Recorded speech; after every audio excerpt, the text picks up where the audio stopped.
Hi everybody, welcome back to our next Lunch and Learn, and we are in Scarborough in an area called Milliken.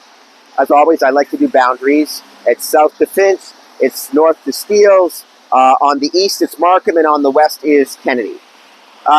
Milliken, it was originally called Milliken Corners, and it was founded, surprisingly enough, in 1807 by a guy named Norman Milliken.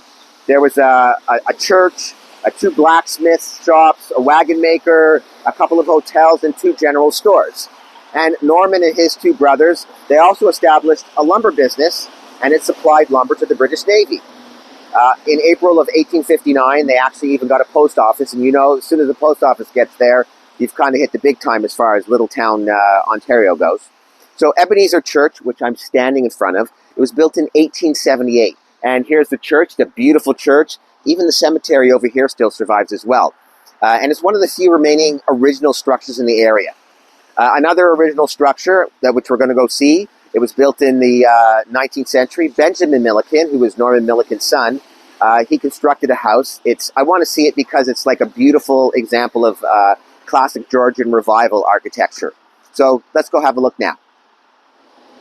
So here we are in front of Benjamin Milliken House, that beautiful Georgian house.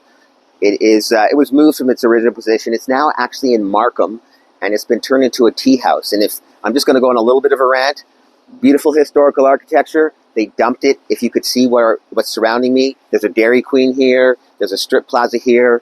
Whoever is responsible for moving houses, historical houses in Ontario, please do a better job next time. So I've probably spoken about this in other videos. In 1954, the municipality of Metro Toronto was formed, and the area south of Steeles was severed from York County, or what is now York Region. And the southern portion of the community, Milliken, became part of Metro Toronto, whereas the northern portion of the community, Milliken Mills, it remained in York. Anyhow, it's still a lovely neighborhood. There's large green spaces, Milliken Park, Gold Hawk Park, Moorland Park. There is a Milliken Trail that's here as well. So lots of walking in the neighborhood. And just outside the neighborhood, there's actually a couple of not too bad golf courses. Anyhow, let's go to one of the most iconic landmarks in the community, the Pacific Mall. So the demographics of the community, mostly it's a very strong Chinese-Canadian population. There's two large Chinese-themed malls, the Pacific Mall, which we're standing in, and the Splendid China Mall, which is really just across the street. Also in recent years, there's been a kind of a large South Asian population, again, also coming into the neighborhood. Sri Lankan, Tamil, and the Indian community, they're starting to grow. There's an South Asian movie theater that's now located at Woodside Square Mall, and there's also going to be another South Asian mall planned to be developed at Finch and Middlefield. Anyways, there's got to be lots of great places to eat here. Let's go look for one. So, as I'm sure you could tell from today's filming, the weather's not so great. It's really a good day for soup, and here we are. So we have a beef noodle soup. We have a hot and sour soup. They even were kind enough to give us some Chinese tea. Let's dig in. Let's talk about the housing in the neighborhood. We are standing on a very, very typical street here in Milliken. Houses, most of them are detached single-family homes. Most of them are owner-occupied. They were built generally in the 1970s and the 1980s. Prior to that, this area was farms. And as Toronto expanded, here we are. So it was built sort of the architecture, I guess, of the time and affordability. They're pretty much 25 to 40-foot lots. Attached garages, fairly close together.